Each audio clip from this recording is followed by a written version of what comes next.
and I think to myself, what a wonderful world.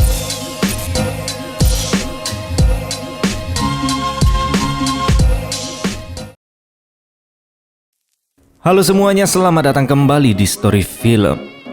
Bayangin kamu dinyatakan mati, dikubur, tapi tiba-tiba sadar di dalam peti mati. Film ini berjudul Buried Alive, tahun 1990. Sebuah thriller psikologis yang nunjukin kalau pengkhianatan orang terdekat bisa lebih kejam dari kematian itu sendiri. Ceritanya akan berfokus pada seorang kontraktor sukses yang hidupnya kelihatan baik-baik saja. Punya rumah besar, bisnis jalan, dan istri yang cantik. Tapi di balik semua itu, pria ini sama sekali nggak sadar kalau orang yang paling dia percaya justru sedang merencanakan kematiannya. Penasaran? Oke lah, mending kita langsung aja masuk ke alur filmnya. Enjoy the video.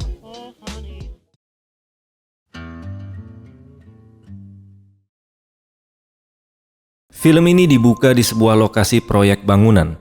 Di sana kita diperkenalkan dengan Clint Goodman, seorang kontraktor sukses yang terlihat punya hidup mapan. Clint masuk ke kantornya lalu menelpon istrinya yang bernama Joanna. Dengan nada lembut, Clint bilang kalau dia sedih karena Joanna akan pergi untuk akhir pekan.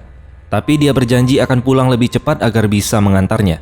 Sayangnya dari nada suaranya, Joanna justru terlihat tidak terlalu senang mendengar hal itu.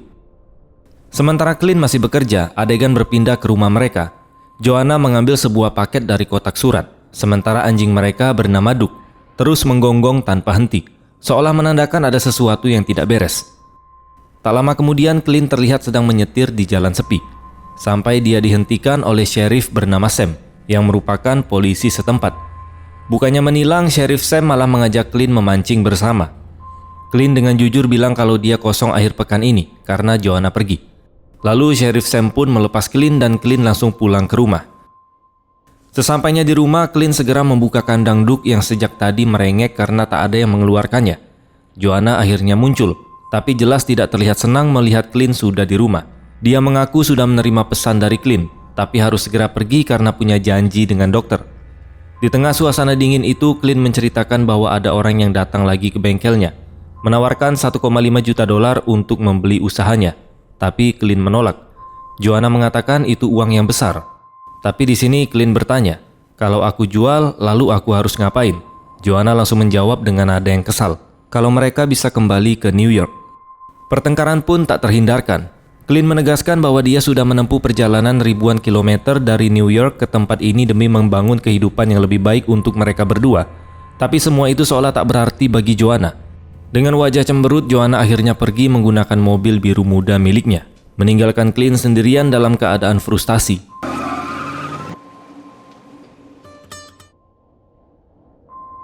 Beberapa waktu kemudian, Clint benar-benar pergi memancing bersama Sheriff Sam. Di sana Clint mulai curhat.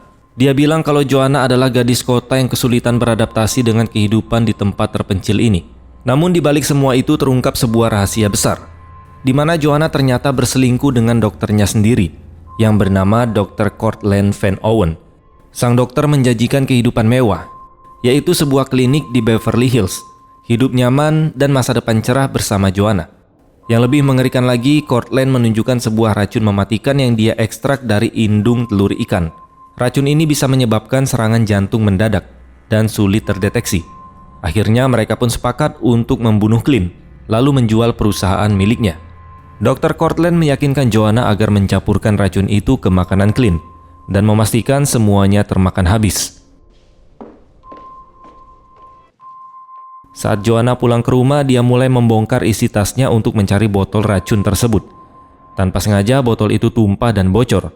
Karena panik, Joanna menyembunyikannya di dalam keranjang cucian. Tanpa sadar, cairannya masih terus merembes keluar. Malam harinya, Clint pulang dan melihat Joanna sedang menyiapkan steak untuk makan malam. Clint lalu berkata dia akan ke bengkel kecil di rumahnya sebentar. Karena terganggu oleh suara dari bengkel, Joanna tiba-tiba teringat racun yang dia sembunyikan tadi. Dia buru-buru ke tempat sampah, mengambil kembali botol racun itu, dan akhirnya memutuskan menuangkannya ke dalam anggur. Namun sebelum Joanna sempat bertindak lebih jauh, Clint tiba-tiba muncul membawa 2 gelas anggur ke meja makan. Joanna langsung duduk dengan wajah tegang. memperhatikan setiap gerakan Clint, khawatir kalau dia justru meminum gelas yang salah.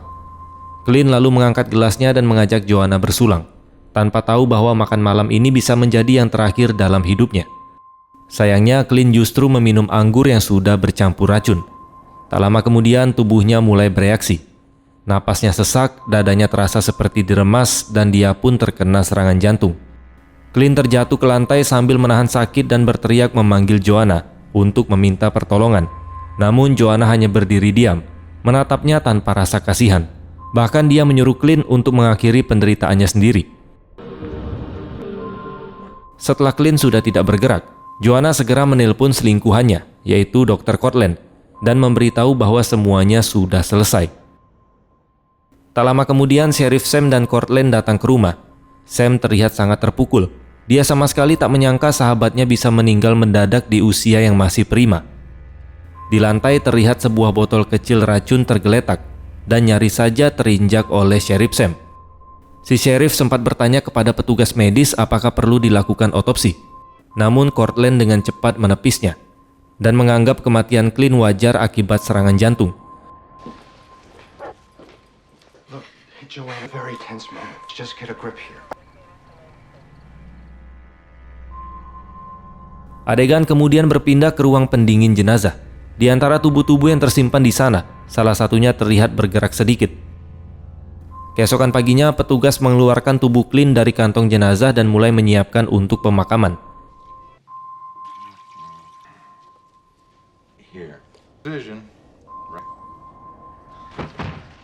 Di saat yang sama, Cortland menelpon rumah duka dan menyampaikan bahwa Joanna menginginkan pemakaman cepat tanpa pembalseman.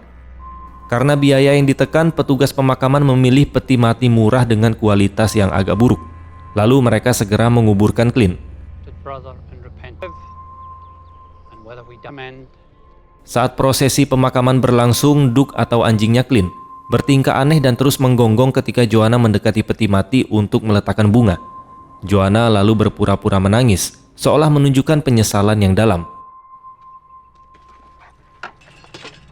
Malam harinya, Joanna terlihat berendam di bathtub bersama Cortland. Mereka minum, tertawa, dan dengan santai membicarakan pembunuhan yang baru saja mereka lakukan. Di luar terlihat hujan deras dan petir menyambar. Duke terus menggonggong mencari tuannya. Karena merasa kesal, Joanna mengatakan bahwa dia sudah muak dengan anjing itu. Dia mengambil senjata api, menembak kunci kandang Duke hingga terbuka. Dan saat Duke kabur, Joanna mencoba menembaknya. Tapi untungnya gagal.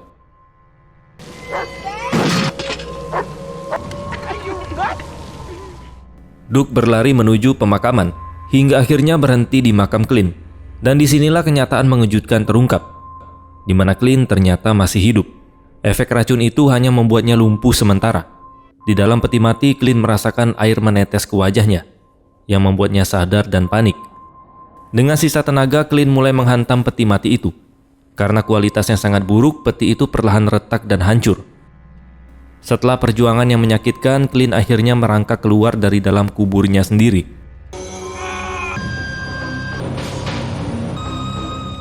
Di atas tanah, Duke setia menunggunya. Dengan tubuh lemah dan penuh luka, Clint perlahan berjalan pulang ke rumahnya. Sesampainya di rumah, Clint hampir roboh di depan pintu. Dia lalu menyusuri sisi rumah, dan di sanalah dia melihat sesuatu yang menghancurkan hatinya, di mana Joanna sedang berciuman dengan Dr. Cortland. Kini semuanya jelas. Clint menunggu sampai Cortland meninggalkan rumah. Setelah itu dia memecahkan jendela ruang bawah tanah dan masuk diam-diam, bersiap menghadapi pengkhianatan paling kejam dalam hidupnya. Clint mencoba naik ke lantai atas, tapi tubuhnya masih sangat lemah. Baru beberapa langkah dia terjatuh di tangga dan tak sanggup melanjutkan. Akhirnya dia memutuskan bersembunyi di ruang bawah tanah dan menghabiskan malam di sana. Keesokan harinya, Joanna menemui pengacara Clint.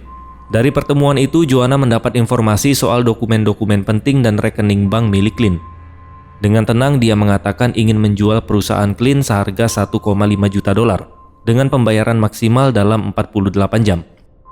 Sementara itu, di ruang bawah tanah, Clint akhirnya sadar. Dengan susah payah, dia naik ke atas rumah. Dan hal pertama yang dia lakukan adalah minum air di wastafel. lalu membuka kulkas dan melahap makanan karena tubuhnya benar-benar kelaparan. Namun saat sedang makan, Clint melihat mobil Joanna kembali ke rumah. Dia langsung panik, mengambil senapan lalu buru-buru kembali ke ruang bawah tanah. Masalahnya peluru senapan terjatuh di tangga, dan Clint terpaksa turun lagi untuk mengambilnya. Setelah senjata berhasil diisi, dia berniat naik dan menembak Joanna. Namun tiba-tiba bel rumah berbunyi. Yang datang ternyata Sheriff Sam. Dia memastikan keadaan Joanna baik-baik saja. Di ruang tamu, Sheriff Sam mengenang bagaimana Clint dulu membangun rumah itu dengan tangannya sendiri. Dia juga menanyakan papan for sale di depan rumah, dan Joanna menjawab bahwa rumah itu kini terasa terlalu besar sejak Clint meninggal. Makanya rumah itu mau dia jual. Mereka lalu membahas rencana penjualan perusahaan Clint. Well, I like to think so. Clint always spoke so, isn't it? Saat Sheriff Sam bersiap pergi, Dr. Cortland datang dengan alasan menjenguk pasiennya, lalu masuk ke dalam rumah. Melihat Cortland ada di dalam, Clint menyadari bahwa di senjatanya hanya tersisa 1 peluru. Dia pun kembali turun ke ruang bawah tanah. Di atas, Joanna mulai panik karena pertanyaan-pertanyaan Sheriff tadi. Dia mendesak Cortland agar mereka pergi malam itu juga. Tapi Cortland menolak. Dia ingin menunggu 1 malam lagi, karena uang besar dari penjualan perusahaan akan cair besok. Dalam percakapan itu terungkap hal yang membuat Clint semakin murka, di mana Joanna ternyata pernah hamil dan menggugurkan bayinya agar tidak terikat dengan Clint. Mendengar semuanya, Clint justru melepas peluru dari senapannya. Baginya menembak mereka terlalu mudah, dan Clint tidak mau pengkhianatan kejam ini selesai dengan cepat. Malam itu saat Joanna tertidur, Clint mengambil gunting dari dalam rumah. Dia membersihkan dirinya, mendisinfeksi tangan, dan membalut luka-lukanya, seolah sedang mempersiapkan sesuatu yang lebih kejam.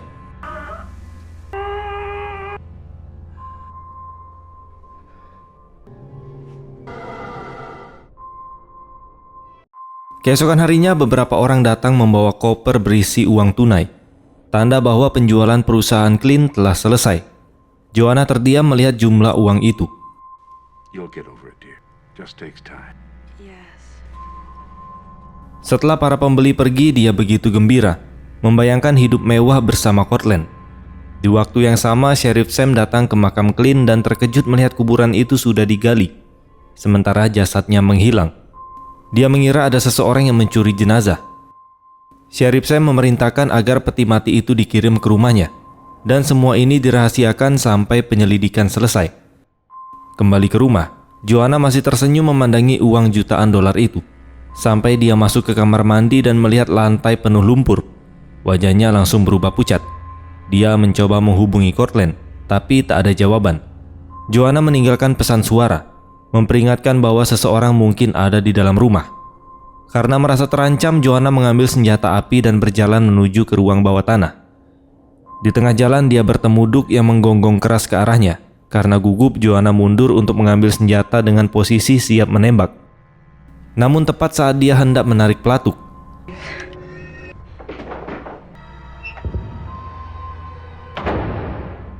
dengan tenang dan penuh perhitungan, Clint mulai memaku papan di semua jendela ruang bawah tanah itu, menjebak Joanna sendirian di tempat gelap yang dulu hampir merenggut nyawanya.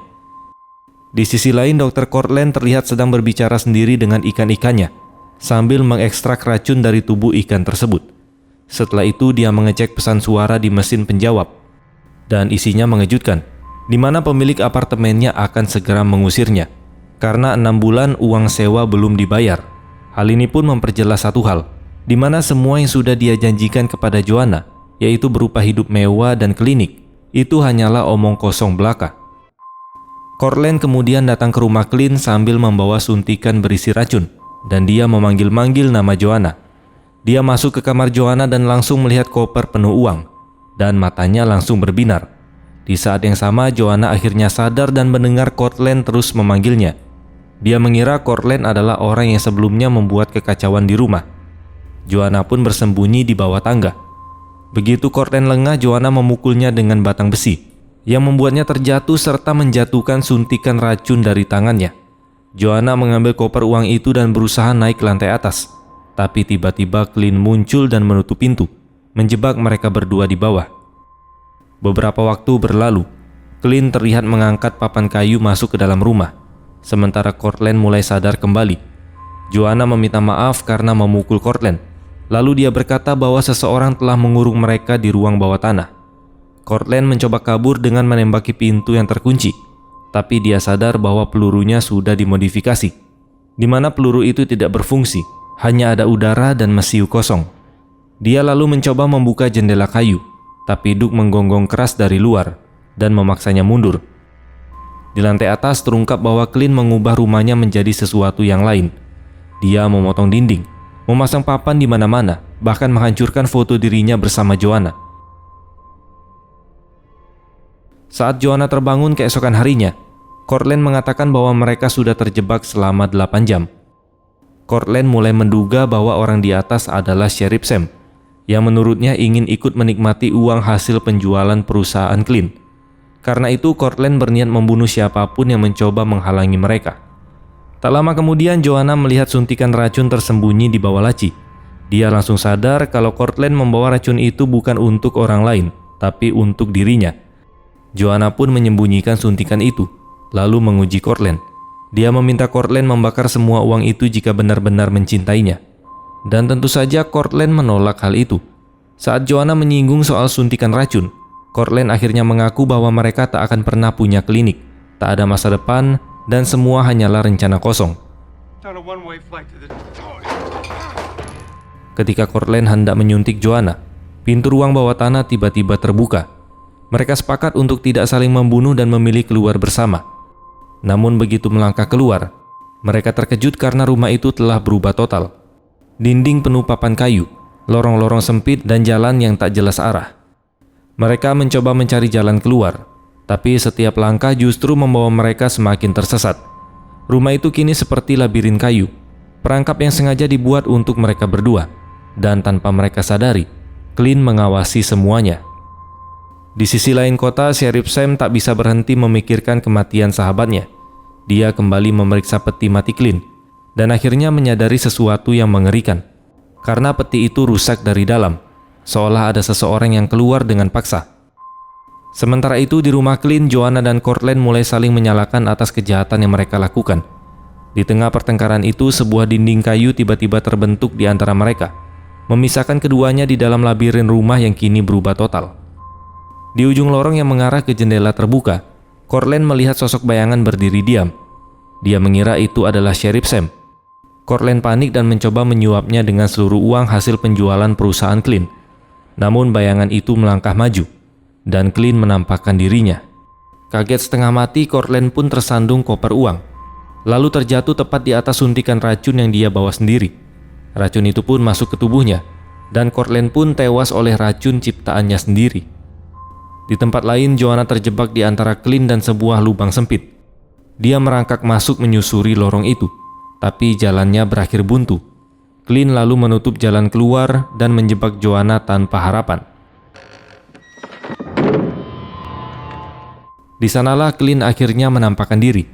Dengan suara tenang dia menyebut tentang anak mereka yang sudah digugurkan. Lalu dia bertanya, itu anak laki-laki atau perempuan? Clint menyiram seluruh rumah dengan bensin, lalu menyalakan flare, membakar rumah itu hingga habis.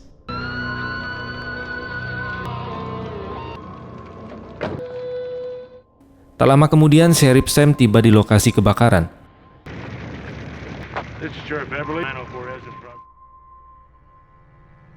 Setelah api berhasil dipadamkan, petugas mengatakan bahwa tidak ditemukan satupun jasad di dalam rumah itu. Sheriff Sam kemudian kembali ke pemakaman. Di sana dia melihat seorang pria berdiri di depan makam Clint yang sudah tertutup rapi. Mereka berbincang singkat dan Sam pun menyadari bahwa pria itu adalah Clint. Namun demi melindungi sahabatnya, Sam berkata bahwa dia tidak mengenalnya dan meminta Clint pergi lalu jangan pernah kembali. Di sini Clint mengerti. Dia masuk ke truknya dan pergi meninggalkan kota itu. Di detik-detik terakhir film, kebenaran mengerikan pun terungkap. Di dalam makamnya Clint, kini terkubur Joanna yang masih hidup, jasad Courtland, dan koper uang jutaan dolar. Dan film pun selesai. ending yang sangat menguburkan. Clint memang berhasil keluar dari peti mati, tapi tidak untuk memulai hidup baru. Dia bangkit untuk menutup cerita dengan caranya sendiri. Semua pengkhianatan akhirnya dibayar lunas, bukan dengan kekerasan yang barbar, tapi dengan balas dendam yang tenang, rapi, dan dingin. Ironisnya, orang-orang yang ingin menguburnya hidup-hidup justru mengakhiri cerita di dalam kubur yang sama. Intinya, pengkhianatan dari orang terdekat bisa lebih mematikan daripada kematian itu sendiri. Terima kasih sudah menonton dan sampai jumpa di next video.